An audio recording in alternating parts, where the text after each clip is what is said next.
Coucou, bonjour, salut. Hop. On va poursuivre la lecture de ce livre. Salut Asia Ciel. Salut User. Il y a beaucoup de gens qui s'appellent User. Respect, merci. Salut Iban. Salut Ornina. Salut tous ceux qui arrivent pour le début de ce live. Azul. Ahmedouman. Salut Lily. Salut Mbot. Salut Sissi. Salut Kekson. Salut Ken Sten. Salut Monsieur le Dico. L'organe. Bonsoir du Somaliland. Le Somaliland. Je connais pas. Somaliland, c'est un pays, une région? Un pays?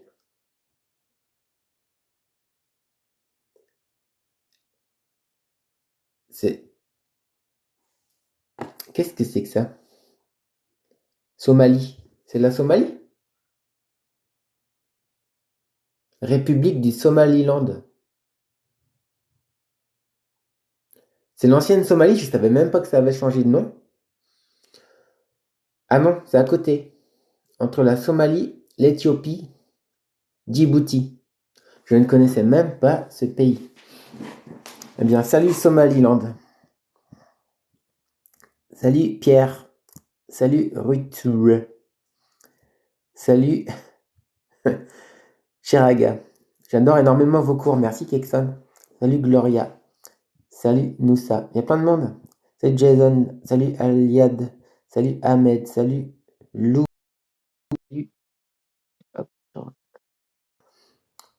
Salut Zouzeka.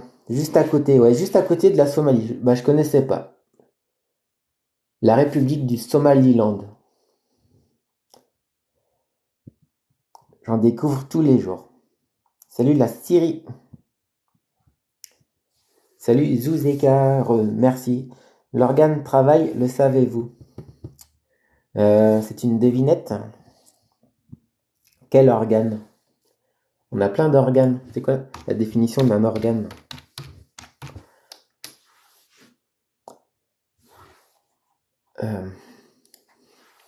Un organe est un groupe de tissus collaborant à une même fonction physiologique.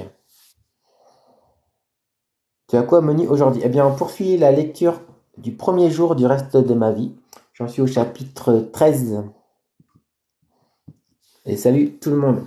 Wulvi, tu m'avais dit ton prénom, je crois, la dernière fois, j'ai pas eu le temps de lire. Parce que je sais pas comment on prononce Wulvi. Allez, on attaque chapitre 13. Tiens, je vais vous relire le petit résumé qu'il y a au dos d'abord. Marie a tout préparé pour l'anniversaire de son mari. Décoration de l'appartement, gâteau, invités, tout, y compris une surprise. À 40 ans, elle a décidé de le quitter. Marie a pris un aller simple pour ailleurs. Pour elle, c'est maintenant que tout commence. Vivre, enfin.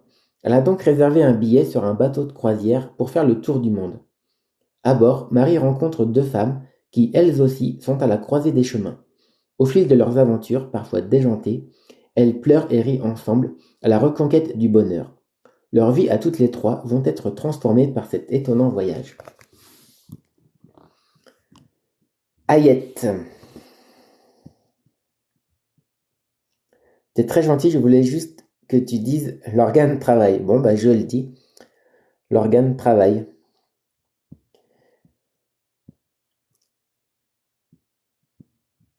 Merci pour toutes les informations que tu nous donnes, mon grand. Je t'en prie, Aliad.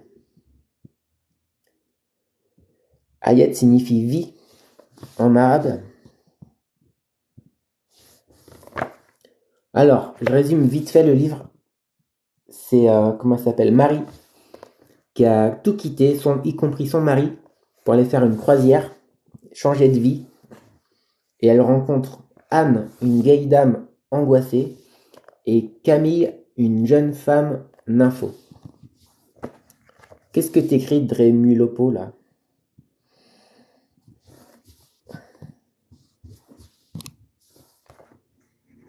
Alors, chapitre 13.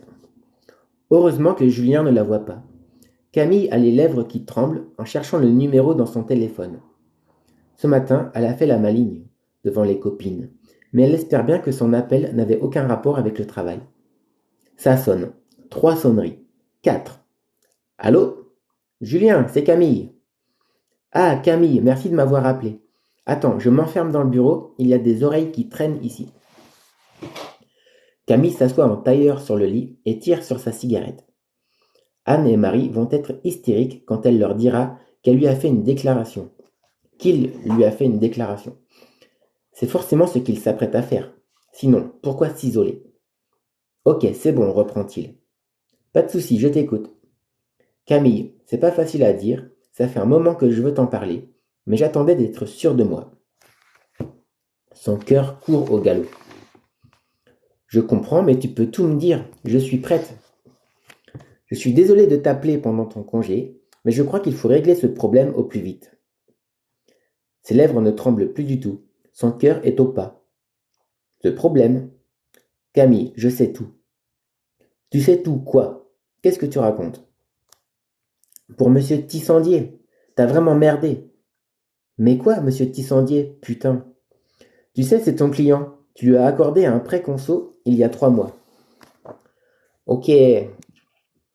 Donc Camille s'attendait à ce que Julien lui déclare sa flamme, et en fait, pas du tout, il lui parle boulot. Merci, on adore. Aliad signifie enfant Antamachek. Salut Choquette.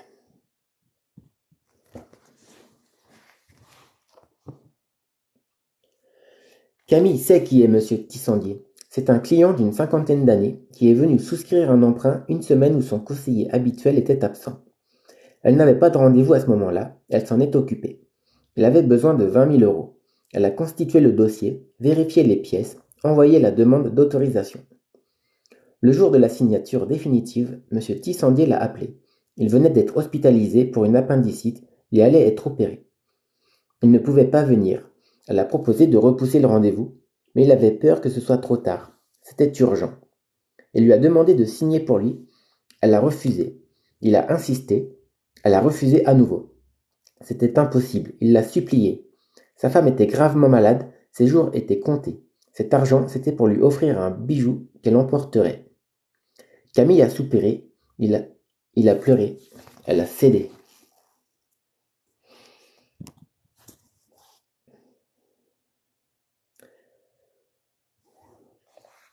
Il a envoyé un recommandé pour annoncer qu'il ne paierait plus ses mensualités, vu qu'il n'avait pas signé, poursuit Julien. Quel connard! C'est toi qui as fait le con, Camille. Tu le sais pourtant que c'est interdit. Qu'est-ce qui t'a pris? Bon, ne tourne pas autour du pot, je suis viré, et t'as été tiré au sort pour me l'annoncer. J'ai bon? Il soupire. Je n'en ai parlé à personne pour le moment. Je voulais d'abord te prévenir. Je suis obligé de montrer le courrier à Michel. Oui, donc je suis viré. On le sait, toi et moi. Je suis désolé, Camille. Peut-être qu'il comprendra. Mais bien sûr, il peut pas me saquer. Il passe son temps à dire que je suis trop brute de décoffrage. Et tu crois qu'il va laisser passer l'occasion de me foutre dehors? Allez, merci de ton appel. J'ai une soirée qui m'attend.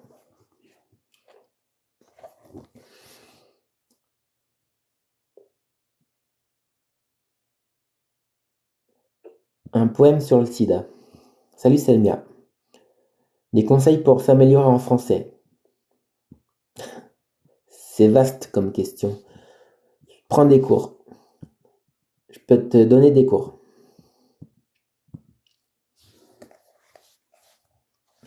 Camille se lève et jette son téléphone sur le lit. Comment elle a pu être aussi conne? Elle a toujours été irréprochable. Elle suivait les procédures à la lettre, ne se laissait ni attendrir ni impressionner. La seule chose que ses supérieurs trouvaient à critiquer, c'était sa façon de parler, qui détonnait avec la retenue habituellement affichée dans ce milieu. Mais là, elle s'est laissée attendrir. Ses sentiments personnels l'ont aveuglée. Elle n'a rien vu venir. Monsieur Tissandier lui a rappelé son père. Elle le revoyait démuni face à la maladie de sa femme. Il aurait été tout à fait capable de supplier le banquier de signer à sa place pour lui offrir un dernier cadeau.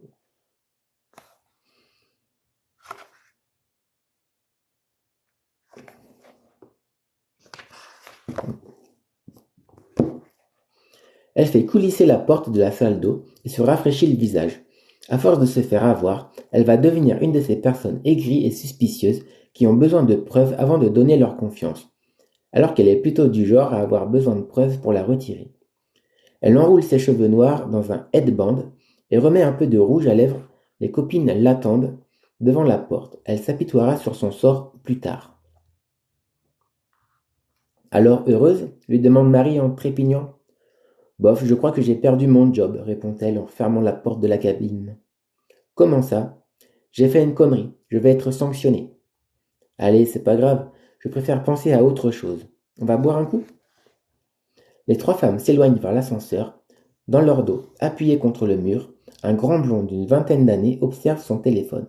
Il est satisfait, il a enfin eu ce qu'il voulait, une photo nette en gros plan. Hein?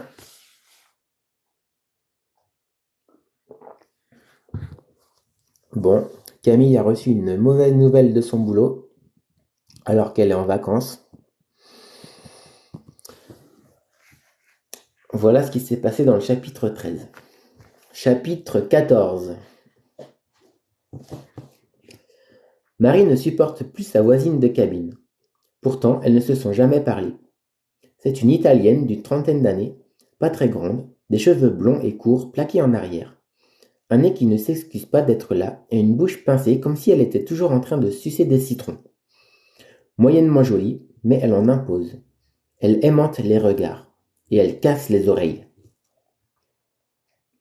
Tous les matins, Marie a son petit rituel. À peine levée, elle se fait couler un chocolat chaud, enfile un short, un chapeau et des lunettes de soleil et s'installe sur le transat du balcon. Là, à travers la vitre, sans livre, sans musique, sans tricot, elle laisse divaguer ses pensées au fil de l'eau. C'est son moment privilégié de la journée. Celui où elle se retrouve seule et où son cerveau est encore trop engourdi pour être parasité par des pensées désagréables. Mais depuis quelques jours, ce rituel est systématiquement gâché par l'italienne, suivant un scénario immuable. La scène débute fatalement quelques minutes après que Marie s'est installée. Si elle était parano, elle penserait que c'est fait exprès. La passagère et sa voix stridente déboulent sur le balcon voisin. Elle est visiblement au téléphone et visiblement énervée. Marie ne comprend pas ce qu'elle dit, mais elle le dit fort, trop fort, sans parler des bruits de chaises qu'elle tire. On dirait qu'elle déménage. C'en est assez. Exceptionnellement, elle tolérerait cette pollution, mais il semble que ce soit devenu une habitude. Cette femme ne doit pas réaliser que sa voix porte tant. Il suffit de le lui signaler gentiment, et tout rentrera dans l'ordre. Marie pose son mug par terre, se lève et se penche au-dessus de la balustrade, la tête chez sa voisine. L'italienne gesticule dans une robe de chambre en satin, un téléphone à l'oreille. Elle sursaute en découvrant Marie. Alors, le poème. Des larmes ont coulé, des cris se sont levés à l'horizon du monde. Mais ta lutte acharnée n'a cessé.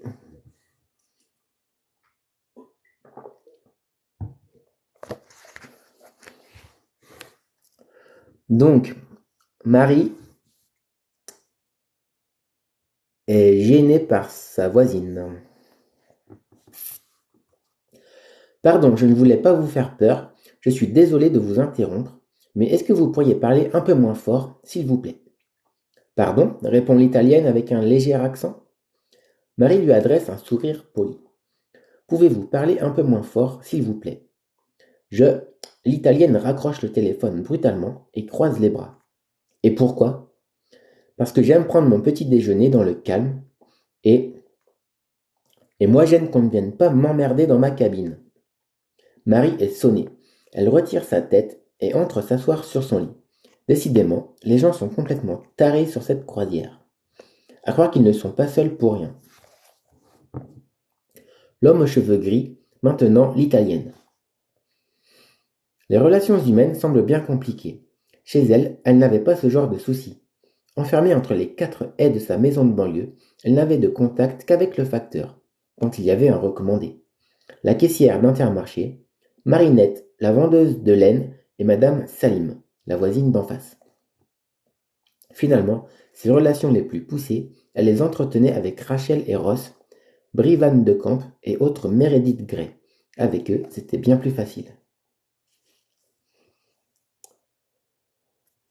Qu'as-tu fait de ton cœur impitoyable? Qui ne fait de nous qu'un peuple d'orphelins et des veuves par ton pouvoir invincible. Tu parles du sida.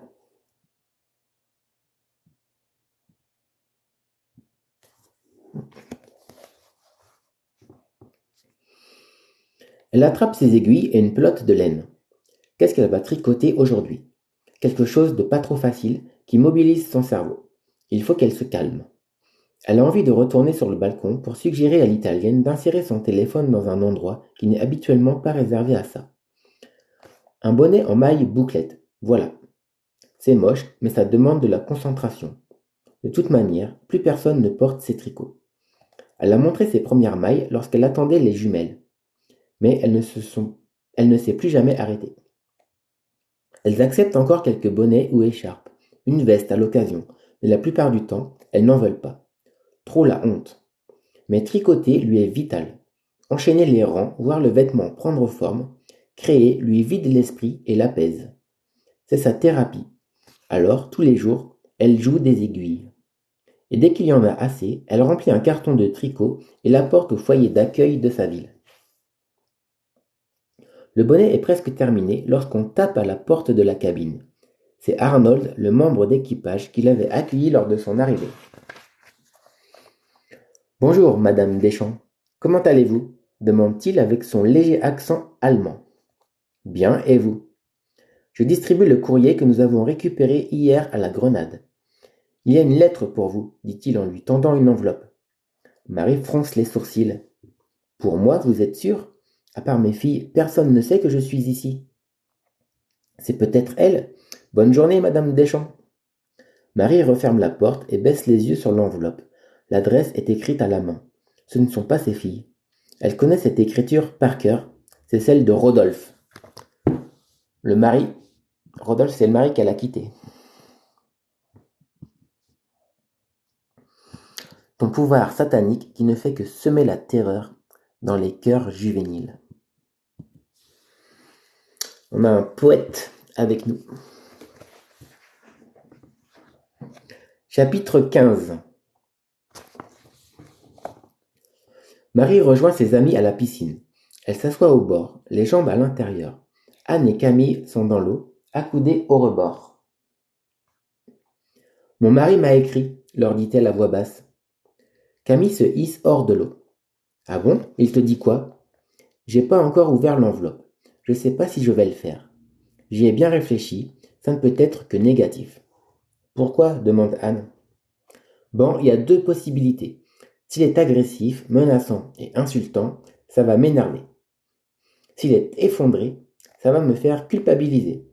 Dans les deux cas, ma journée sera gâchée. Il fait super beau, je n'ai pas prévu de passer une mauvaise journée. Je l'ai déjà lu, c'était sympa. Un poète honnête.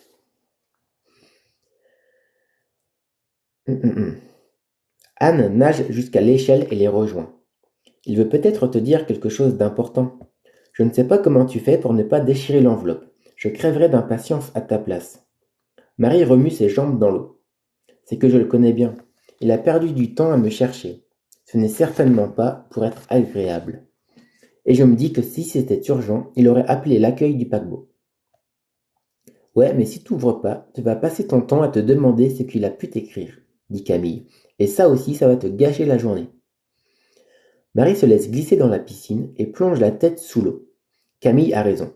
Cette lettre va l'obséder si elle ne la lit pas. D'ailleurs, elle ne pense qu'à ça depuis qu'Arnold la lui a donnée. C'est sans doute ce qu'espérait Rodolphe en l'envoyant. Avoir encore une emprise sur elle, décider de ce qu'elle doit ressentir. Elle vide tout l'air de ses poumons par son nez, les bulles s'envolent vers la surface et disparaissent. Floutées par l'eau, les têtes d'Anne et Camille l'observent. Elle pousse le sol de ses pieds et remonte à la surface. Allez, je vais ouvrir cette foutue lettre. Fin du chapitre 15.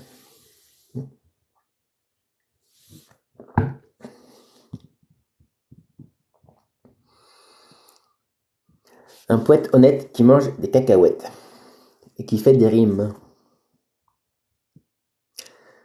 Salut Cito Vun Jabei 7. Il est concentré, style Bretagne. Dans une assiette avec une fourchette sur une tablette.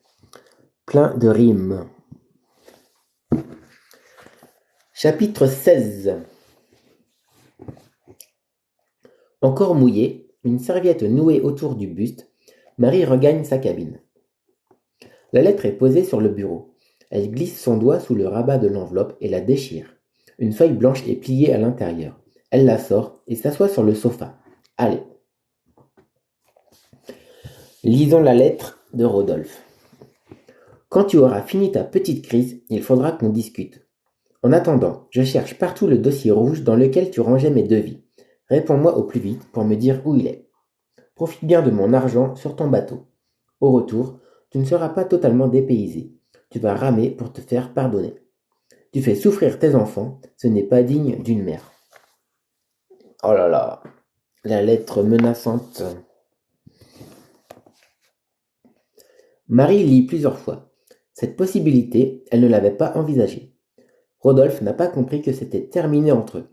Il pense que c'est une crise, un délire de femme, qu'elle va revenir en le suppliant de la reprendre.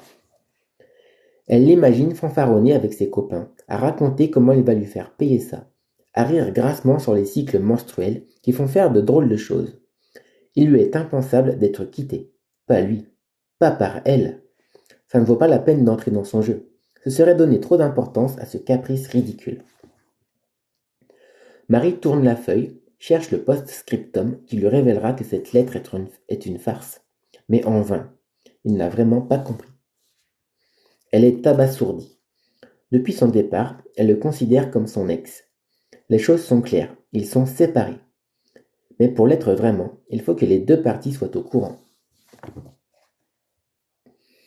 Elle avait longuement réfléchi à la façon de le quitter. Elle savait qu'il lui faudrait frapper un grand coup pour qu'il la prenne au sérieux. Elle pensait que sa surprise d'anniversaire serait suffisante. Visiblement, elle ne l'était pas. Les jambes figées, elle fouille dans son sac à la recherche d'un stylo, s'assoit, ouvre le carnet de notes sur le bureau et rédige sa réponse. C'est marrant parce que elle est partie pensant quitter son mari, mais sans le lui dire. Et le mari n'a pas compris qu'elle était partie définitivement. Salut Sokna Panda Fadilou. Alors, réponse de Marie. Mon cher Rodolphe, le dossier rouge est à sa place dans le 3e tiroir du bureau. Apparemment, tu as mal compris. Mon départ est définitif. Il ne s'agit pas d'un caprice. À mon retour, trouver un travail et un appartement sera la seule chose pour laquelle je ramerai. Je te laisse, le jacuzzi m'attend. Au moins, tu ne pourras pas dire que ton argent a été gaspillé. Elle se relit, songe à ajouter quelque chose, puis se ravise, pose le stylo et se lève. Maintenant, elle va pouvoir passer à autre chose. Il ne gâchera pas sa journée finalement. Fin du chapitre.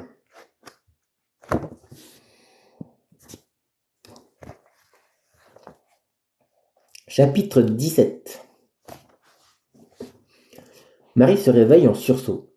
Elle est en retard. Il est 5 heures du matin, pile l'heure à laquelle elle a rendez-vous avec Anne et Camille au café du Pont F.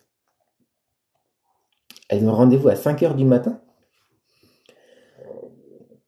Avec sa baie vitrée panoramique, il leur permettra de ne rien manquer de l'événement en grignotant des viennoiseries. Le paquebot quitte l'Atlantique pour le Pacifique. Il est pris en charge par des bateaux pilotes pour traverser le canal de Panama. Les écluses sont à peine plus larges que le navire. La manœuvre est millimétrée. C'est une première pour le Felicita. Les membres d'équipage et les passagers ne veulent pas louper le spectacle. Sur tous les ponts, à tous les balcons, ils se pressent, les yeux pleins de sommeil et d'étoiles, pour admirer la manœuvre. Marie attache ses cheveux, enfile un jean et un sweat, et quitte sa chambre d'un pas rapide. Devant l'ascenseur, l'homme aux cheveux gris attend. La perspective de se retrouver enfermée avec lui la réjouit autant que de manger un plat de choux de Bruxelles. Mais elle est déjà en retard et les escaliers sont loin. Elle se poste donc près de lui en silence, sans un regard. Il s'engouffre dans la cage vitrée dès que les portes s'ouvrent. Vous allez à quel étage? Marie ne répond pas et appuie sur le F. La promiscuité qu'imposent les ascenseurs l'a toujours mise mal à l'aise. Elle ne sait jamais comment se comporter, où poser les yeux. Regarder ses pieds donne un air timide. Se scruter dans le miroir fait narcissique. Inspecter son téléphone fait apparaître snob. Fixer son codétenu est plutôt malpoli. Et puis, les ascenseurs véhiculent une notion de fantasme qui ajoute au malaise. Quand en plus on partage le trajet avec une personne qu'on n'apprécie pas, difficile de se détendre. Le regard rivé sur le hall d'entrée, elle compte les secondes jusqu'à la délivrance. Même si, il faut bien l'avouer, l'homme aux cheveux gris a une odeur agréable. Pont B. Ils sont même très très bons. Pont C. Du coin de l'œil, elle voit qu'il l'observe. Qu'est-ce qu'il lui veut? Si ça se trouve, c'est un tueur en série. Elle va mourir ici entre des étages, et tout le monde s'en fout. Pont D.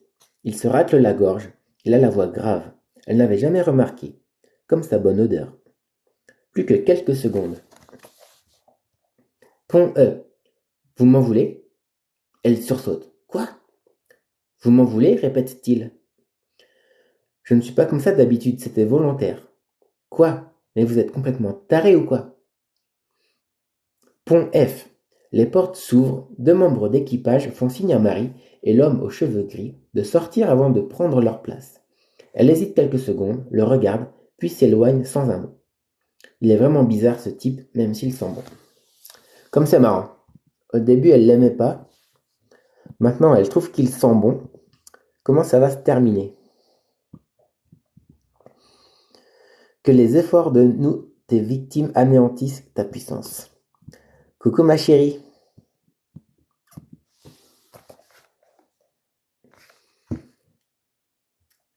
Chapitre 18. L'italienne ne se contente plus de parler fort. Désormais, elle hurle. Le rituel matinal de Marie intègre un nouveau paramètre, l'insertion de boules qui dans les oreilles. Il est hors de question qu'elle abandonne son petit déjeuner sur le balcon, surtout pas maintenant. Depuis que le paquebot navigue sur les eaux placides du Pacifique, chaque matin, des dizaines de dauphins lui offrent un balai qui la met en joie. Tous les passagers qui les voient sont excités. Elle, c'est plus que ça. Que l'armatan, les cyclones et les tempêtes t'emportent.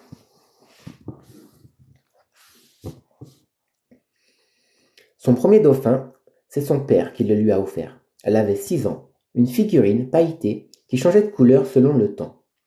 Sa collection a commencé ainsi. Pendant des années, elle a accumulé dans sa chambre d'enfant des dauphins dans tous leurs états. Posters, boules à neige, porcelaine, peluches, cartes postales, bijoux et autres livres. Chaque anniversaire, chaque Noël, chaque fête, ses proches savaient quoi lui offrir. Des dauphins. Sa collection s'est arrêtée à l'adolescence lorsqu'elle a entamé celle de boutons sur le visage. Mais sa passion n'a jamais cessé. Dès qu'elle voit un dauphin dans un film ou un reportage, c'est la même émotion. Alors aujourd'hui, en pensant à ce qu'elle s'apprête à vivre à Cabo San Lucas, elle a 8 ans. Ok, elle se sent comme une enfant parce qu'elle voit des dauphins. Afrique, réveille-toi. Anne ne les accompagne pas. Lorsqu'elles ont planifié leur sortie, elle a affirmé que ça ne lui disait rien, qu'elle préférait se balader aux alentours des quais et se reposer. Son comportement a brutalement changé il y a plusieurs jours. Avant, elle cherchait toujours la compagnie des autres, tout plutôt que de rester seule. Depuis peu, elle décline toutes les propositions. Le soir, elle est trop fatiguée pour aller au restaurant. Le jour, elle ne sort de sa cabine que pour se promener ou nager. Elle trouve toujours une bonne excuse pour ne pas les suivre aux excursions. Dans le bateau qui les mène au parc aquatique, elle est au cœur de la conversation. Tu crois que c'est à cause de nous? S'interroge Marie. Je vois pas pourquoi, on n'a rien fait de mal, répond Camille. C'est peut-être un coup de déprime, ça ne lui ressemble pas de vouloir rester seule. On la connaît pas vraiment, mais c'est vrai que c'est chelou. J'aimerais bien comprendre. Le truc, c'est qu'on ne peut pas la forcer à nous parler. Faut qu'on trouve quelque chose. Ouais, en attendant, on va nager avec les dauphins.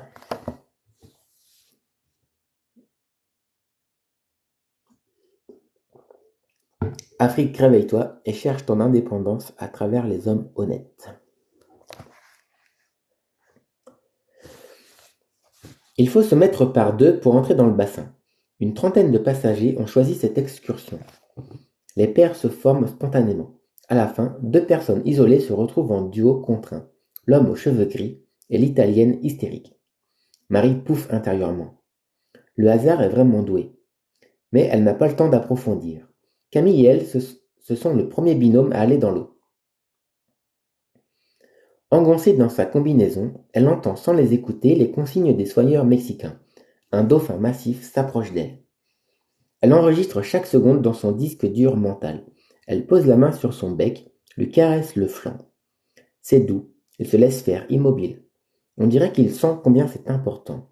Pendant de longues minutes, plus rien ne compte, rien que la plénitude du moment. Cette rencontre qu'elle pensait ne jamais faire. Chaque jour un peu plus, elle se sent libre. Le soigneur l'aide à s'accrocher au dauphin. Blottie contre l'animal, elle se sent tractée vers l'avant, elle fend l'eau. C'est encore mieux que dans ses rêves de petite fille. Elle voudrait que chaque jour ressemble à celui-là. Immergée dans l'eau jusqu'à la taille, Camille aussi apprécie ce moment.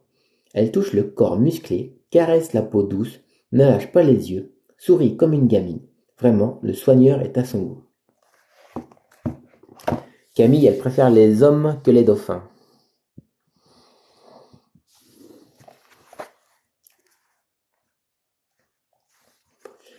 Les dauphins font sauter la carapace de tous les participants.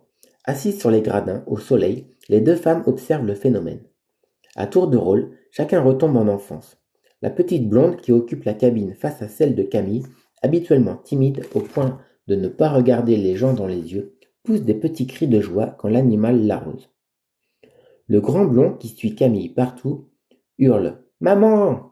en fendant l'eau à toute vitesse. L'italienne a abandonné ses gestes brusques et caresse le dos du dauphin avec tendresse. Et l'homme aux cheveux gris sourit. Salut William. De retour sur le paquebot, Marie et Camille se dirigent directement vers la cabine d'Anne. Elles ont hâte de tout lui raconter. Marie lui décrira sa rencontre avec son animal préféré. Elle lui parlera de la douceur de sa peau, de son regard complice, de son rire, des câlins qu'elle lui a faits. Elle lui dira qu'elle a senti comme un débordement de bonheur quand elle l'a serré dans ses bras. Elle lui montrera les photos qu'elle a achetées, même celle sur laquelle elle semble avoir une méduse sur la tête. Elle lui parlera de la petite fille qui collectionnait les dauphins, de tous les passagers qui ont retrouvé leurs 10 ans, du sourire de l'homme aux cheveux gris. Camille lui racontera sa rencontre avec Enrique en dévoilant son nouveau fond d'écran. Elle lui confiera qu'il lui a proposé une visite privée du centre aquatique et qu'elle a accepté. Elle lui décrira les bassins intérieurs, les coulisses, la salle du personnel, la table de conférence sur laquelle il l'a allongée. Sa force lorsqu'il l'a soulevée dans ses bras, sa dextérité pour lui enlever sa combinaison, ses lèvres partout sur son corps, ses frissons, son désir, le corps musclé contre le sien, les va-et-vient qui l'ont fait crier. C'est chaud. Anne leur racontera sans doute sa promenade aux abords des quais, la carte postale qu'elle a envoyée, les gens qu'elle a rencontrés. La pancarte accrochée à la poignée de la porte de la cabine de leur ami les stoppe net. Marie et Camille se regardent et haussent les épaules. Elles s'adressent sans doute aux autres, pas à elles. Il n'y a aucune raison qu'elles ne veuillent pas les voir. Alors elles frappent, une fois, deux fois, trois fois. C'est sans réponse. Et la tête pleine de questions, qu'elles s'éloignent de la cabine 523. De l'autre côté de la porte, assise sur son lit, Anne essuie ses larmes. Anne pleure toute seule dans sa chambre. On ne sait pas pourquoi. Salut tout le monde, Rinad. Salut Ousmanou. Chapitre 19.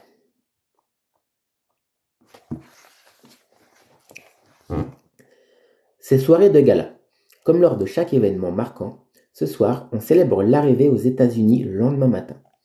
La tenue de soirée est de rigueur. Aucun des vêtements pliés dans sa valise ne convenait à Marie. Cet après-midi, elle a écumé les boutiques du paquebot à la recherche de la robe idéale. Elle l'a trouvée. Face au miroir, elle remonte la fermeture éclair du long fourreau noir. Si Rodolphe la voyait, il emploierait sans doute un mot en P pour la qualifier. Prostituée, pitoyable, poufiasse. Lui faire de l'ombre, c'est vulgaire. Juchée sur des escarpins dorés, prêtés par Camille, elle se trouve pas mal du tout. Camille est moulée dans une mini-robe jaune. Elle l'a achetée juste avant son opération, comme une motivation. Pendant des mois, la robe est restée accrochée à la poignée de son placard. Camille la regardait, lui parlait parfois. Bientôt on sortira ensemble, je te le promets. C'est la première fois qu'elle la porte, sur une gaine sculptante qui lisse les irrégularités récalcitrantes. Elle n'avait jamais trouvé un moment à la hauteur. Pour l'honorer, elle exagère son déhanché à chaque pas. Elle mérite au moins ça. Anne a décliné. Elle n'a aucune explication. Les rares fois où elles l'ont croisée ces derniers jours, elle a bafouillé quelques mots avant de disparaître. Elles en ont souvent discuté. Elles s'inquiètent, mais elles ne savent pas quoi faire pour l'aider.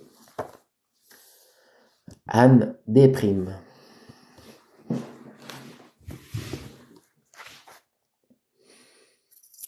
Dans la salle de réception, smoking, robe de cocktail, nœuds papillons et chignons sont installés autour des tables rondes. Marie et Camille partagent la leur avec 4 personnes, 3 femmes et un homme. Angélique ne doit pas avoir plus de 20 ans. Marie la croise souvent. Elle loge dans la cabine face à la sienne. Cachée derrière une longue frange blonde, elle a une voix fluette et détourne facilement le regard. Quand Camille lui demande les raisons de sa présence sur cette croisière, elle pique un phare avant de répondre en grattant la nappe avec sa fourchette. Elle vient de terminer ses études de musicologie et ses parents lui ont offert ce voyage pour la féliciter. Comme ça, j'aurais fait le tour du monde avant d'entrer dans la vie active. Je pourrais me concentrer sur ma carrière. Marianne vient de souffler ses 80 bougies. Pour l'occasion, son mari et elle avaient prévu une croisière en amoureux, mais il lui a fait défaut. Mon Roger a cassé sa pipe le jour de la réservation, explique-t-elle en haussant les épaules. Elle a pris la décision de ne plus jamais partir. Les voyages, c'était terminé. Partir seule, ça ne se fait pas, surtout pas quand on est une femme. Et puis sa voisine lui a apporté un prospectus qui vantait les mérites de la croisière. Tour du monde en solitaire. Elle était faite pour elle. Récalcitrante. Je t'avoue que je ne suis pas sûr.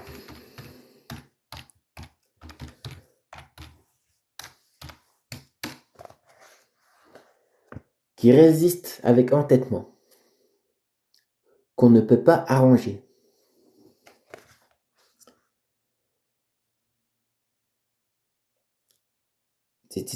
Je retrouve plus la phrase où je l'ai dit. Tant pis.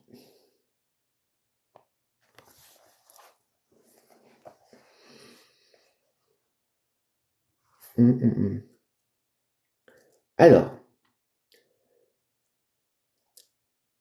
la vieille dame de 80 ans. C'est ce qu'aurait voulu mon Roger, c'est sûr. Rose a un âge indéfini. D'après ses mains, elle a largement dépassé la soixantaine. D'après son visage, elle n'a pas atteint la majorité. Ses traits figés ne laissent passer aucune expression.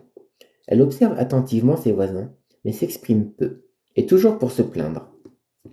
La nourriture manque de sel, la table de classe, le vin est trop froid, la musique sauvage. De toute manière, l'ensemble de cette croisière la déçoit. Elle s'attendait à autre chose. Elle est frustrée de ne pas pouvoir le... Pardon.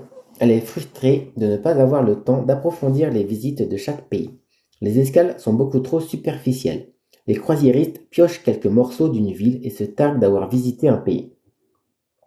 En réalité, ça ne vaut guère mieux qu'un catalogue de vacances. Le seul homme de la table domine cette pyramide des âges. À 84 ans, avec son smoking et ses cheveux coiffés en arrière, Georges en impose par sa prestance. Ses enfants lui ont offert ce voyage pour lui changer les idées après le décès de sa femme. Il mange en silence, répond poliment aux questions qui lui sont posées et regarde constamment sa montre. Il semble attendre que ce dîner se termine, tout comme sa vie. La robe. Ah, la robe.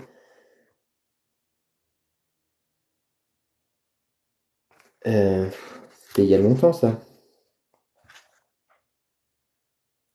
Voilà, c'était la page d'avant.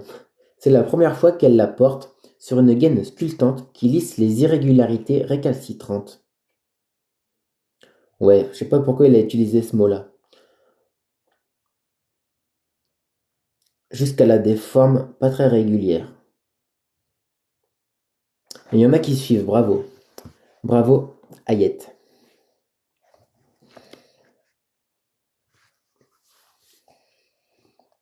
Un orchestre reprend des tubes américains pendant que des danseurs professionnels assurent le spectacle entre les tables. Ils entraînent des passagers dans la danse. Certains acceptant de bonne grâce, d'autres se rasseyant aussi sec. Camille n'attend pas d'être invitée et rejoint les danseurs en chaloupant, sous les applaudissements de ses compagnons de table. Marie se contente de taper la mesure avec son pied. Elle est incapable de toucher ses orteils sans plier les jambes. Elle préfère éviter de s'afficher à côté de ces élastiques vivants. À quelques tables de là, l'homme aux cheveux gris semble plus absorbé par le contenu de son assiette que par le spectacle. À ses côtés, coiffée d'une tiare, l'Italienne ne manque pas une occasion de se pencher à son oreille ou de poser la main sur son avant-bras. Avec elle, il ne réagit pas. Même pas une petite insulte ou un coup de tête, c'en serait presque décevant. Alors que Camille se déhanche avec un danseur baraqué, Marie fait la conversation à ses voisins de table. Alors, vous appréciez la croisière? C'est merveilleux, répond Marianne avec engouement. Avec mon Roger, j'ai fait plusieurs croisières, mais celle-là est ma préférée. Faire le tour du monde était un vieux rêve, et le paquebot est somptueux.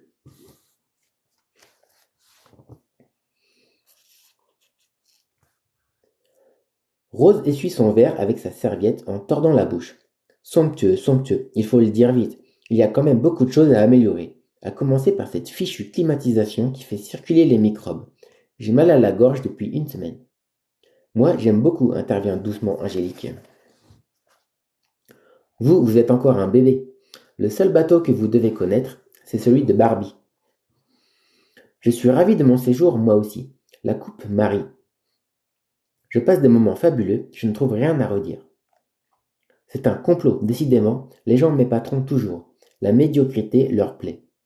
Georges, vous avez l'air d'être un homme de goût, vous n'allez pas me contredire. Le vieil homme prend le temps de terminer sa bouchée et de prendre une gorgée de vin. Tous les yeux sont tournés vers lui. Effectivement, madame, fait-il en reposant son verre. J'ai tout au moins le bon goût de respecter les avis des autres sans chercher à les ridiculiser. Rose blêmit. Angélique met les mains devant sa bouche pour étouffer un rire. Marie glousse. Georges devient instantanément le héros de Marianne. Durant tout le reste du dîner, elle le couvre d'attention. Elle s'assure que son verre est toujours plein, ramasse sa serviette, lui pose des questions, chuchote à son oreille. Ces deux personnes qui cachent une longue vie sous leur tête blanche ont quelque chose de touchant. Marie ne peut s'empêcher de les observer, et elle a la nette impression que le mutisme de Georges cède peu à peu face aux gestes de Marianne. C'est ensemble que les deux octogénaires décident de quitter la table à la fin du repas pour une promenade digestive. Ils saluent les passagers qui ont partagé leur table, se lèvent lentement, et Marianne se baisse pour ramasser son sac au sol. Marie se penche pour l'aider. C'est là qu'elle voit jaillir de son chandail un pendentif qu'elle reconnaît immédiatement. Un camé de ce genre, elle n'en a vu qu'une fois. C'était lors du vol pour Marseille. La personne à ses côtés le serrait dans sa main pour se rassurer. Marie se lève d'un bond, fait signe à Camille de la suivre et quitte la salle, direction la cabine d'Anne. Elle vient de voir un pendentif qui, si je me souviens bien, appartenait à Anne. Est-ce qu'elle se l'est faite voler? Je suis à peine arrivé, je ne comprends pas le livre. Parle de cool. Tu peux me faire un résumé. Un résumé, c'est Marie qui fait une croisière, tout simplement. Et il y a différents personnages. Voilà un bref résumé. Très bref. Fin du chapitre.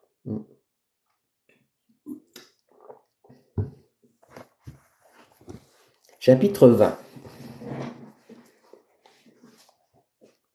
Disons que dans ce chapitre qu'on vient de lire, il y avait plusieurs nouveaux personnages.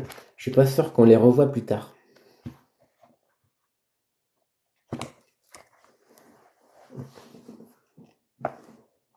Alors, chapitre 20. Assises autour d'Anne sur son lit, Marie et Camille écoutent ses explications. Elle leur a ouvert la porte au bout de 5 minutes de tambourinage et a immédiatement compris qu'il ne servait à rien de continuer à leur mentir. Elle inspire profondément et raconte depuis le début. Elle est assistante de direction pour une boutique de vente en ligne. Elle travaille au siège dans un bureau qu'elle partage avec la comptable. Elle aime son travail, ses horaires modulables, ses collègues, mais son salaire ne lui permet aucune folie. Pour ça, il y avait Dominique, donc son mari. Lui, il a de confortables revenus, juste au-dessous d'indécents. Ça n'a pas toujours été le cas. Les premières années de son entreprise d'export de vin, il ne se payait pas, et c'est elle qui subvenait à leurs besoins. Quand la situation s'est inversée, chacun a continué à verser ses revenus sur le compte commun. Naturellement, elle en avait tellement l'habitude qu'elle n'a pas imaginé que ça puisse changer avec leur rupture. Ah oui, ils se sont quittés. Elle n'a même pas imaginé que cette rupture puisse être définitive. Elle remonte la couette sur elle.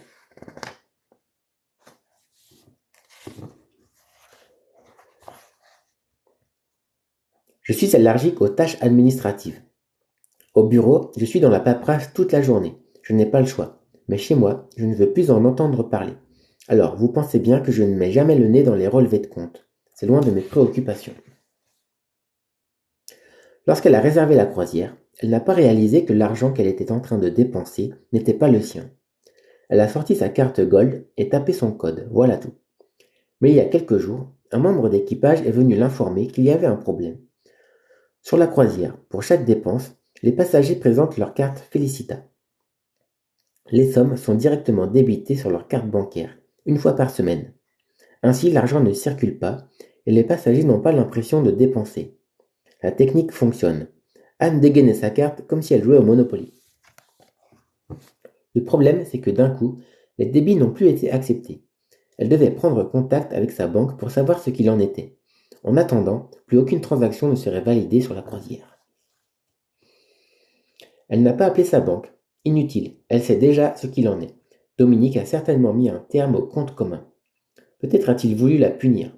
Peut-être ne supportait-il plus de voir son nom accolé au sien. Peu importe la raison, le résultat est là. Il a bloqué sa carte. Elle se plaignait de ne pas avoir de réaction à son départ. Voilà, elle en a une. Camille se lève d'un bond. Quel con! Anne secoue la tête. Non, il a raison. C'est à moi que j'en veux. Comment j'ai pu ne pas y penser? Je dépensais sans compter de l'argent qui ne m'appartient plus. Je me sens honteuse. Ne t'inquiète pas, on va trouver une solution, dit Marie en lui caressant le bras. Justement, j'en ai trouvé une. Pour résumer vite fait, elle s'est fait quitter par son mari, et maintenant, elle n'a plus d'argent pour s'acheter quoi que ce soit sur la croisière.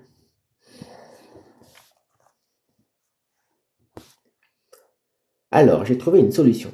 Elle s'est souvenue de cette vieille dame qui avait eu un coup de cœur pour son camé, un soir sur le pont supérieur. Il lui rappelait celui qu'elle avait enfant. Anne connaissait la valeur de ce bijou. Il lui permettrait de terminer la croisière sereinement. Marianne a immédiatement accepté son prix. Ce soir, avant le dîner, elle est venue chercher le bijou et lui donner de l'argent. Il lui reste maintenant à trouver un arrangement avec la direction de la croisière pour régler en espèces. Mais ça ne t'embête pas de ne plus avoir ton pendentif? Demande Marie. Si, c'est l'un des premiers cadeaux de Dominique. C'était un peu mon gris-gris, mais je n'avais pas le choix. On aura pu s'arranger, répond Camille, au moins pour les repas. Anne soupire. Je sais, mais je n'osais pas vous en parler. C'est difficile. Je tiens beaucoup à vous deux, mais ça ne fait même pas un mois qu'on se connaît. C'est normal, répond Marie. Mais on est là si tu as besoin. On s'est fait beaucoup de soucis, tu sais. Allez, ça va aller maintenant. Ok, donc elle revend le bijou de son ex-mari. Le plus dur, ce n'est pas l'argent, finalement. C'est de réaliser que notre histoire est vraiment terminée. Je m'en doutais un peu, cela dit. Je lui ai déjà envoyé 4 cartes postales, et rien, pas un signe. Je vais continuer, je n'ai plus rien à perdre, mais je sais que je dois tourner la page. Camille se rassoit. Il sait pas ce qu'il perd.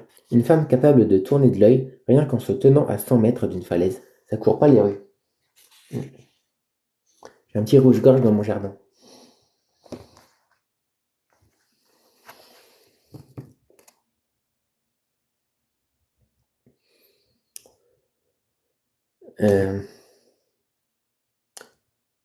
Les 3 femmes se mettent à rire. Heureusement que vous êtes là. Cette croisière aurait été bien triste sans vous. En choisissant ce concept de croisière, Anne voulait apprendre à vivre seule. Mais elle n'est décidément pas faite pour ça. Elle ne l'a jamais fait.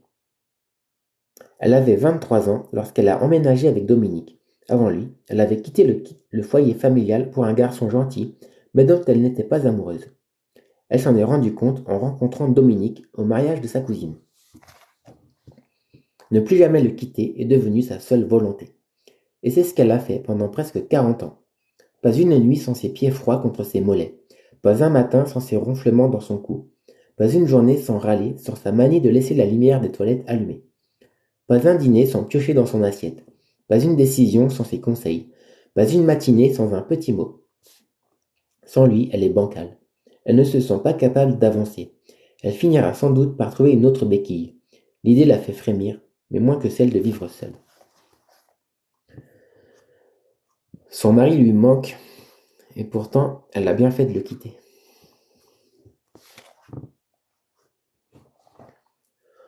Encore faudra-t-il qu'elle plaise à quelqu'un. À 30 ans, le remplacer aurait été plus facile. Avec son nez grec et ses dents de bonheur, Anne ne s'est jamais sentie jolie.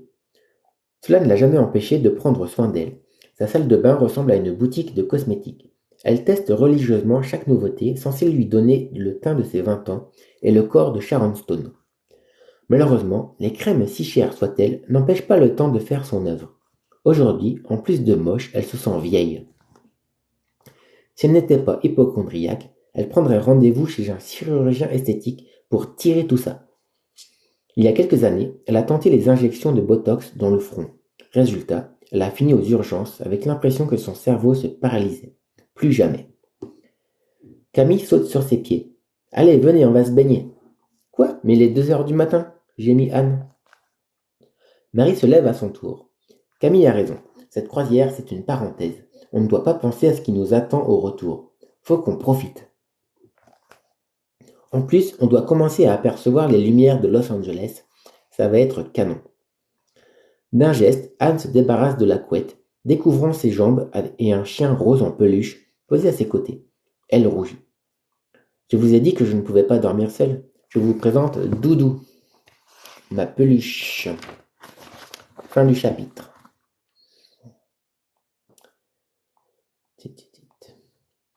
Je vais lire un dernier chapitre avant d'arrêter pour ce soir. Chapitre 21. Marie fait couler l'eau de la douche pour qu'elle devienne chaude lorsque Anne et Camille frappent à la porte. T'es pas encore prête? Lance Camille en ricanant. Je me suis endormie sur le balcon. Je me dépêche. Cette nuit, elle n'a dormi que 3 heures.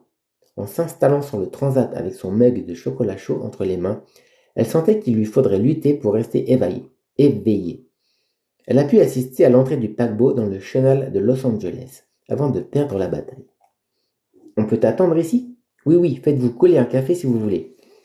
Anne prend dans ses mains le tricot posé sur le sofa. C'est toi qui as fait ça?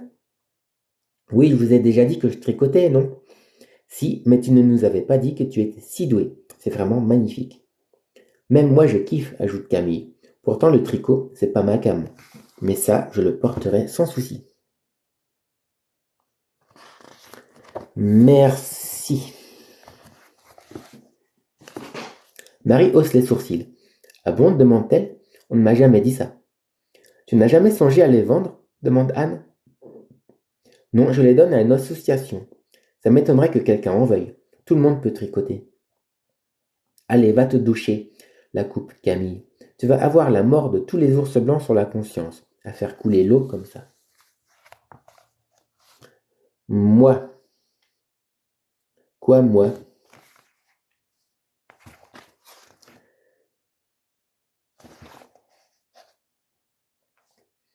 Marie, Anne et Camille voulaient visiter Los Angeles à leur rythme. Aucune excursion ne le permettait. C'est donc à bord d'un taxi jaune qu'elles découvrent la Cité des Anges. Rodney, leur chauffeur d'un jour, tient à ce qu'elle ne manque rien et s'improvise guide touristique. La gigantesque autoroute à 2 fois 8 voies arrache des oh là là à une Anne tétanisée. Marie s'extasie en empruntant les rues parfaites de Beverly Hills, et Camille reste sans voix face aux buildings qui les dominent. Au pied de la colline Hollywood, Rodney se transforme en photographe. Il fait un clin d'œil à Camille lorsqu'elle forme avec les doigts des oreilles de lapin derrière la tête d'Anne. À Malibu, elle se filme sur la plage en train de courir au ralenti comme Pamela Anderson. Sur le Walk of Fame, elles cherchent leurs étoiles préférées. Anne est aux portes de l'attaque cardiaque quand on lui apprend que Clint Eastwood n'a pas la sienne.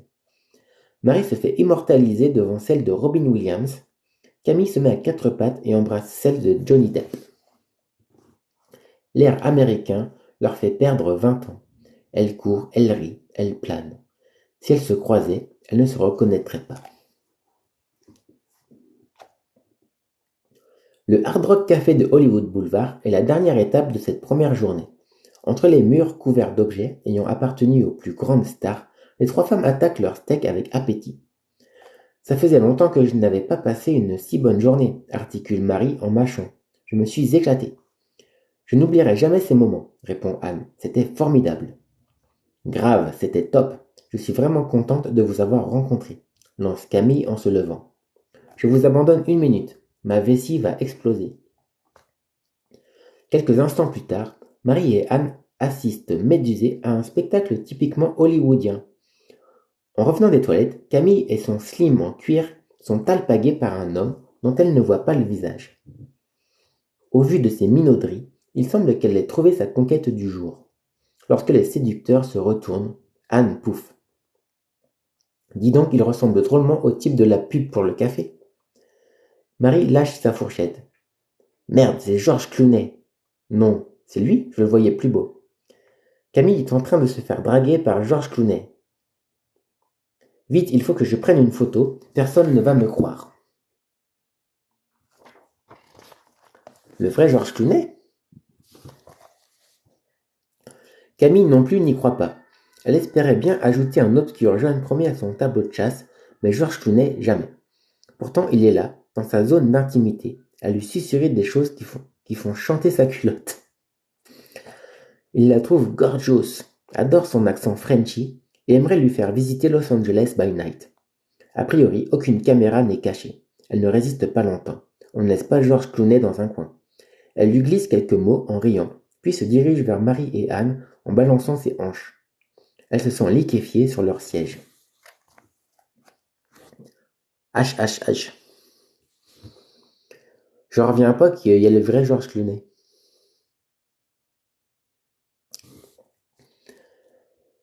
Les filles, George propose de nous faire visiter Los Angeles, ça vous dit? Anne se racle la gorge et affiche un sourire innocent. J'aurais accepté avec plaisir, mais Doudou m'attend.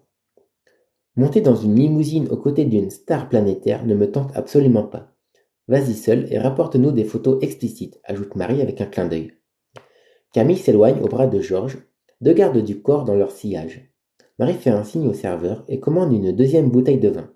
Je te préviens, si Brad Pitt entre, il est pour moi. Eh bien, c'est sur cet étonnant chapitre avec George Clooney que je vais m'arrêter pour ce soir. On reprendra plus tard au chapitre 22. On a lu à peu près un petit tiers du livre. Voilà, merci messieurs, dames. On se revoit peut-être en live dimanche, peut-être. Je ne pense pas avant. Merci beaucoup, merci à vous d'avoir été là, de m'avoir écouté, d'avoir participé. Je vous souhaite une bonne soirée, un bon appétit, une bonne nuit, une bonne douche, de beaux rêves. Et à la prochaine. Ciao, bisous.